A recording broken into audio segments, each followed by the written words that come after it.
Ça me fait plaisir d'être avec vous ce matin pour vous parler d'un contexte d'application spécifique à l'agriculture. Alors, on va regarder... on va parler de façon plus spécifique de l'utilisation de l'eau dans le contexte agricole et puis des différentes approches qui peuvent être utilisées pour gérer l'irrigation des cultures. Et puis, je vais illustrer, disons, les gains qu'il y a à obtenir avec ces approches-là à l'aide de différents exemples qu'on a pu obtenir grâce aux travaux de recherche qui ont été faits ici à l'Université Laval dans le cadre de la chaire en irrigation de précision. Alors, dans les approches typiques de gestion de l'irrigation, on peut se baser principalement différentes approches. La première, ça consiste à mesurer tout simplement la quantité d'eau qu'il y a dans le sol, puis à ce moment-là, remplacer ce qui a été utilisé par la culture par une quantité équivalente là, grâce au système d'irrigation. On peut également, dans une deuxième approche, mesurer la tension de l'eau du sol. Puis la tension, correspond en fait à la force que la plante doit exercer pour soutirer cette eau-là en compétition avec les particules de sol qui la retiennent. Un avantage des mesures de tension, par contre, c'est qu'on peut relier les flux d'eau qui se déplacent à l'intérieur du sol vers la plante, en fait, grâce aux mesures également de tension, appelées plus spécifiquement potentiel matriciel. Enfin, il y a une troisième approche qui est largement utilisée, qui est de loin la plus largement utilisée en gestion d'irrigation, où est-ce qu'on va évaluer l'évapotranspiration de la culture. On va estimer tout simplement quelle est la quantité d'eau que la plante va avoir évapotranspirée selon certains modèles météo. Et puis, on va appliquer cette quantité-là sur un pas hebdomadaire ou un pas bi-hebdomadaire. En fait, en tenant compte également du régime de précipitation et des pertes potentielles qui peuvent avoir été subies par drainage. Une quatrième approche qui est plus utilisée à des fins de recherche actuellement consiste à évaluer la température de la plante grâce à des capteurs infrarouges et des capteurs satellites. Puis tout à l'heure, je pense que le précédent conférencier en a glissé un mot. Alors, dans les approches, parmi ces quatre approches-là, peut-être il y en a deux principales qui se distinguent actuellement, et puis je les compare, par exemple, aux façons dont on pourrait régir notre alimentation ou notre apport en eau lors d'un exercice. Okay? Alors, la première approche consiste tout simplement, si on imagine l'individu plante comme courant un marathon, okay, sur une piste de course, on pourrait faire un exercice durant une période de temps, puis après cette période-là, évaluer notre perte de poids, puis réajuster notre apport calorique en fonction de l'exercice qu'on a fait. Alors, l'approche d'évapotranspiration qui est actuellement utilisée consiste donc à évaluer au cours des jours précédents ou de la semaine précédente, d'après les données météo, quelle est la quantité d'eau que la plante devrait normalement avoir utilisée, puis à ce moment-là, de compenser pour ce prélèvement-là par l'application d'eau. L'approche sur le flux nous permet de travailler, au lieu de travailler en aval du processus, on travaille à ce moment-là en amont du processus. C'est-à-dire que, idéalement, une approche par mesure de tension dans le sol nous permet de nous situer au niveau du petit capteur qui serait à l'endroit où est-ce que la source d'eau est prélevée par la plante. Okay? Et puis, si on peut, au cours de l'effort, faire un suivi de l'apport d'eau fourni par le sol en temps réel à la plante, à ce moment-là, il y a plus de chances de pouvoir coupler la demande de la plante avec l'apport en temps réel fourni par le sol. Alors, si on va plus en détail sur l'évapotranspiration, à ce moment-là, la perte d'eau par évaporation du sol et par la transpiration par la surface foliaire est évaluée. Puis si on prend l'exemple de la Californie, il existe tout un réseau déployé de stations météo qui permettent de vous donner en pas horaire ou en pas journalier les quantités d'eau normalement prélevées par la culture. Puis il y a tous des relevés historiques dont les producteurs se servent, en fait, pour ajuster leur irrigation. Alors, comment ils vont procéder? Ils vont rajouter au terme d'évapotranspiration, estimé au cours soit le prévisionnel ou estimé à partir des semaines précédentes. Ils vont coupler à ça un coefficient de culture qui vont dériver d'après des tables ou d'après des surfaces foliaires qui sont occupées par le sol, qui sont occupées par la plante au niveau du sol. pour estimer à ce moment-là l'évapotranspiration réelle. Puis en Californie, comme le prélèvement pour une culture, par exemple, si on prend une culture d'amande, peut représenter environ environ 36 pouces d'eau ou peut-être au-delà de 100 mm par année pour amener la culture à terme, et puis qu'il y a très peu de précipitations. On parle, dans certaines régions, on parle de peut-être 15 mm dans l'année. À ce moment-là, les gens vont tout simplement appliquer l'évapotranspiration réelle à la culture pour combler l'irrigation, sans se préoccuper des pertes d'alimentation, des pertes par drainage, puis sans se préoccuper, en fait, de l'apport des précipitations. Alors, le risque, par contre, avec une approche comme ça, c'est que, évidemment, si vous attendez à la fin de la semaine pour évaluer votre effort, ça se peut que vous moduliez votre effort, puis que vous fournissiez moins que la performance maximale parce que vous êtes sous-alimenté en eau ou sous-alimenté en calories.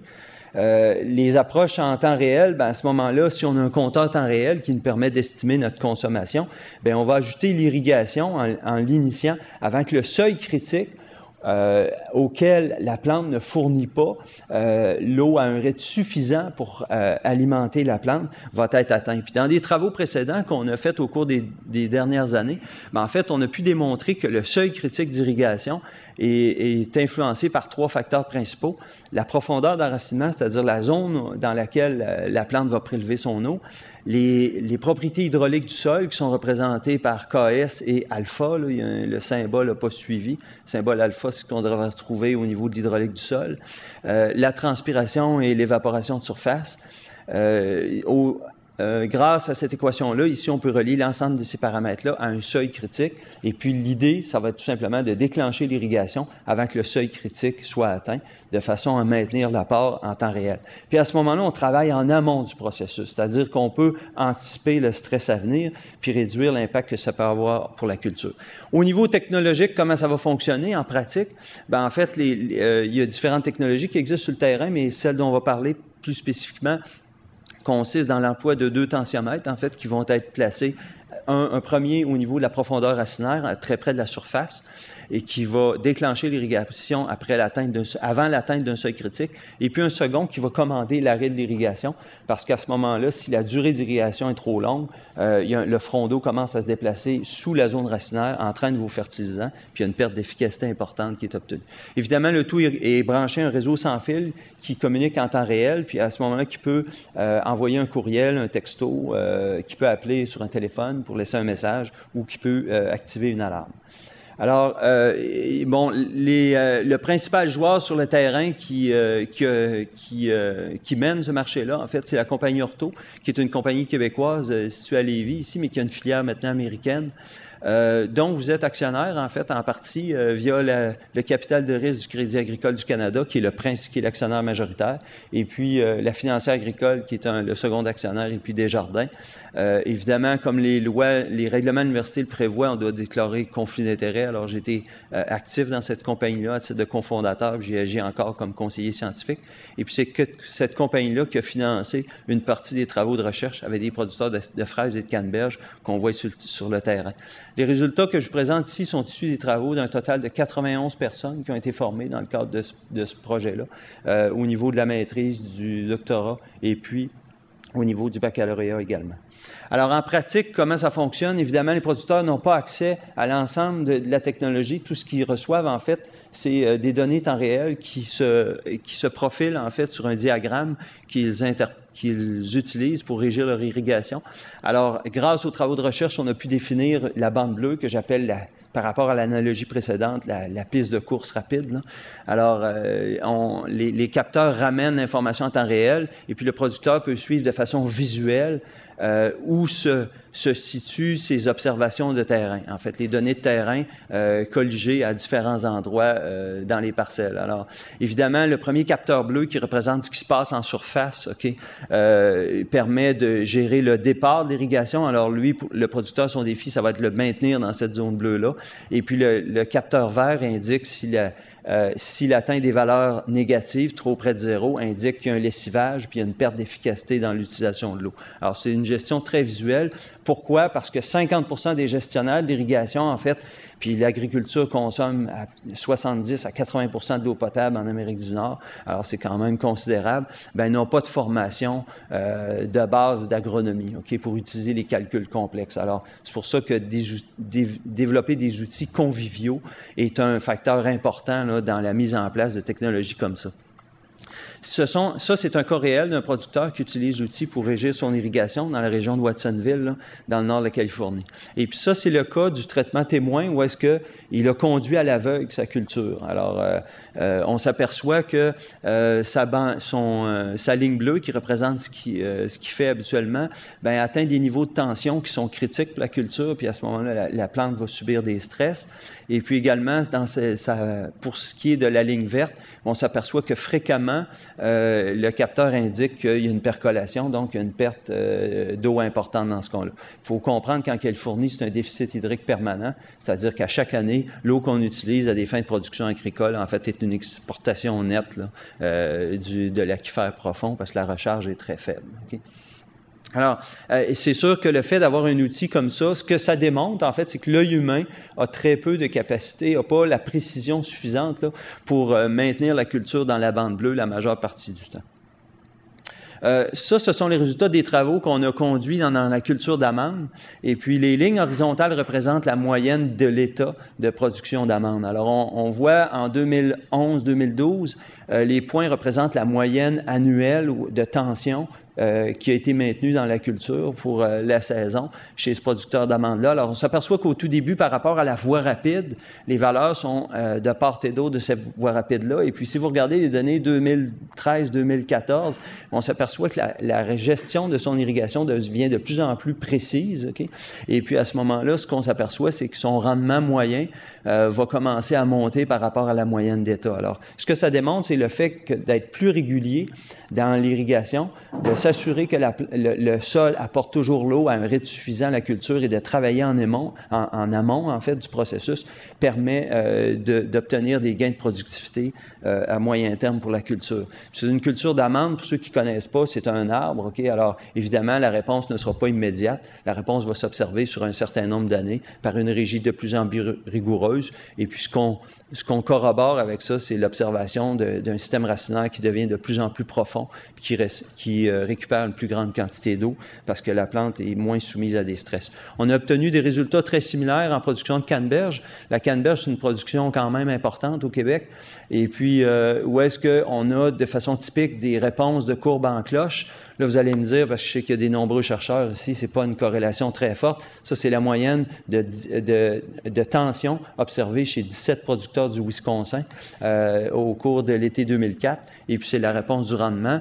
La relation, dans ce cas-là, est significative, mais c'est pas une relation de cause à effet, mais on a pu le démontrer dans le cadre d'expériences de cabinet de croissance et dans le cadre d'expériences supplémentaires de terrain, que ce n'était pas un artefact. Si vous observez la ligne bleue et puis la ligne rouge, bien, la ligne bleue correspond aux plages de tension dans laquelle, en fait, l'apport d'oxygène n'est pas suffisant pour permettre une respiration racinaire optimum. Alors, qu'est-ce qui se passe pour ceux qu'on a des chutes de rendement dans cette zone-là?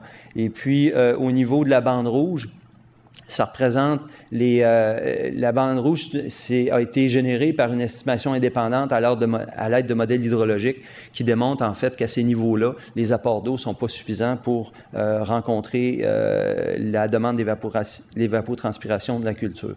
Même résultat en fraises, où est-ce qu'on s'aperçoit que la bande bleue, en fait, se situe de rendement optimum, se situe à peu près à un seuil entre 7 et 10 kPa pour la majeure partie des types de sols dans lesquels on a travaillé.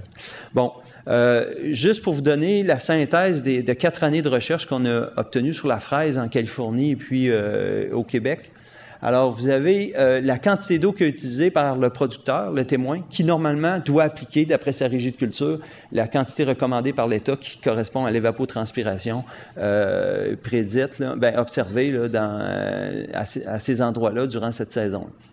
Et puis, le moins 10 kPa, c'est la recommandation pour l'irrigation de la fraise qui a été générée suite aux travaux de recherche qui ont été faits. Ça fait qu'on a comparé dans ce cas-là une gestion par tension versus une gestion de type producteur. Alors, ce qu'on s'aperçoit, c'est qu'en moyenne, même si le producteur doit appliquer 100% de l'évapotranspiration, c'est ce qu'il devrait faire, c'est ce qui est recommandé, mais en moyenne, il va appliquer 112%, un petit peu plus donc. Et puis, s'il travaille avec un seuil de moins 10, bien, il va à peu près combler le rythme d'évapotranspiration. Ce qui est remarquable, par contre, c'est que si vous regardez les colonnes d'une année à l'autre, d'une expérience à l'autre, il y a des très grands écarts entre ce que le producteur va appliquer et ce que, quand il va régir avec l'évapotranspiration prescrite. Pourquoi? Parce qu'il va essayer de se réajuster en regardant l'état de sa culture. Et puis, il va donc avoir une application qui est un peu différente du seuil de recommandation.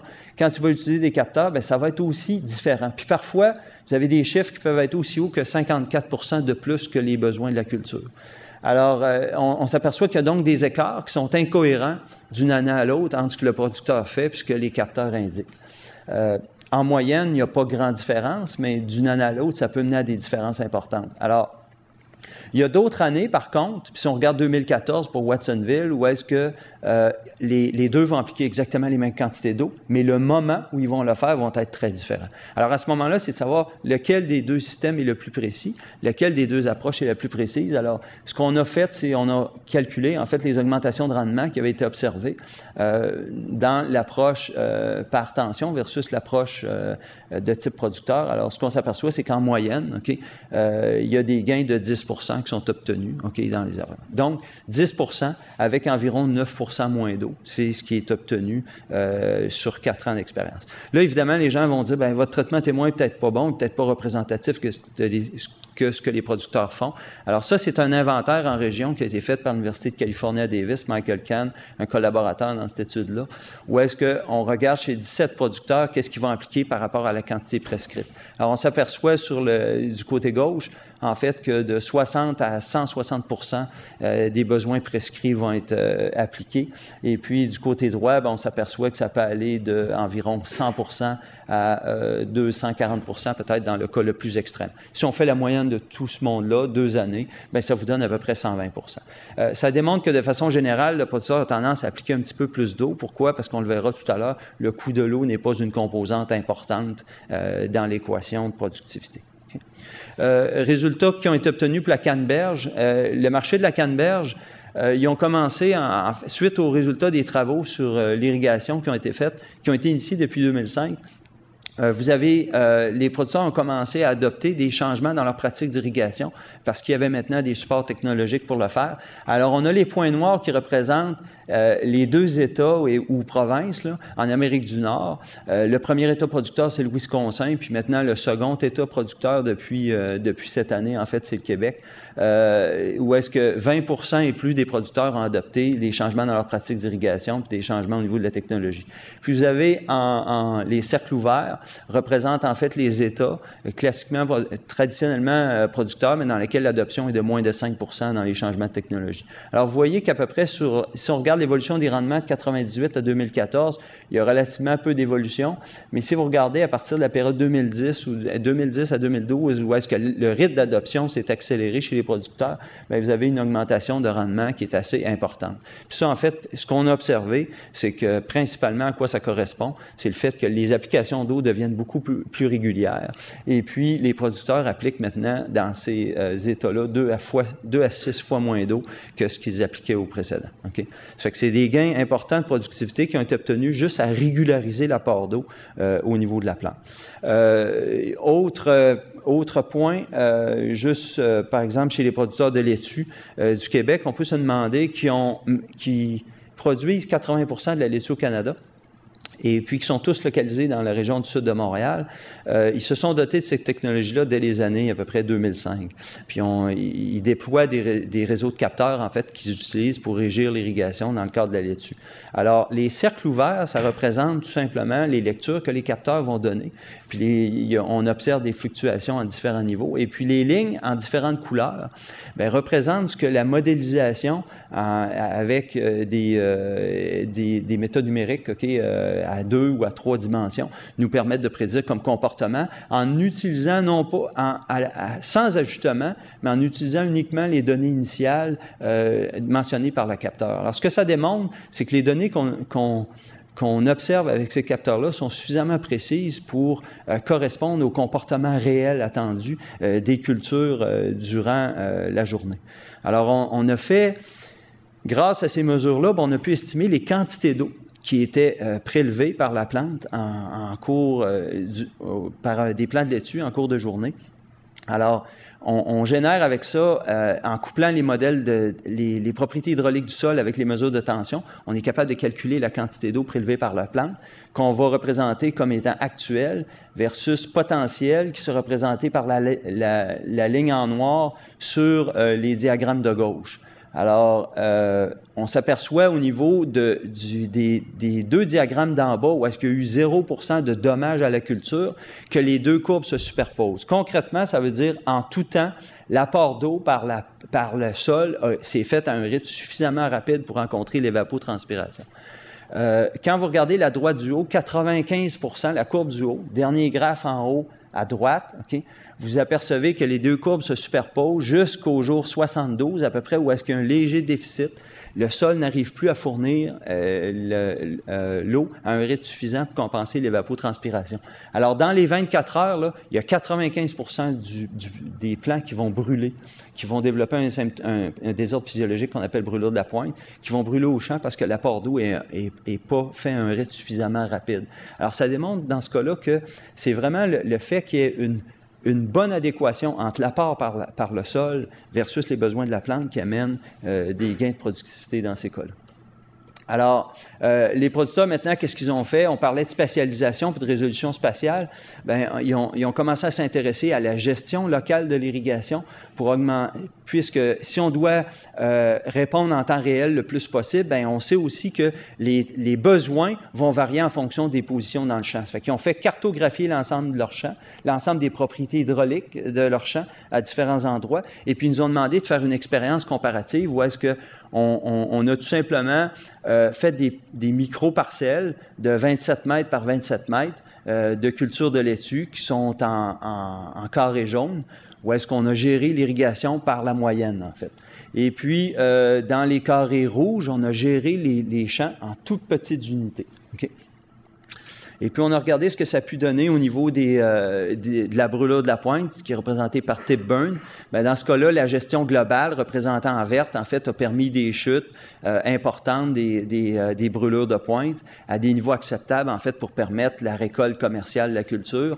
La première année, puis la deuxième année, près du seuil de signification, mais une augmentation significative les 2 années aussi sur le graphique de droite, en fait, de la biomasse commercialisable. Il y a donc un gain net de productivité observé pour les producteurs, puis on a continué l'exercice pour déterminer quel était le niveau de division de grands champs en petits champs qui faisait en sorte qu'on obtenait la marge, en fait, la marge maximale pour le producteur, la marge additionnelle brute pour le producteur. Alors, on s'aperçoit que c'est si on prend un champ de, par exemple, 8,5 hectares qu'on aurait pu subdiviser en 15 sous-unités, bon, on s'aperçoit que c'est quand on le subdivise en à peu près 5 sous-unités que là, on plafonne. En fait, on obtient la marge brute près du maximum potentiel. Et puis, c'est là aussi qu'on s'aperçoit que les volumes d'eau utilisés pour régir l'irrigation vont être minimisés.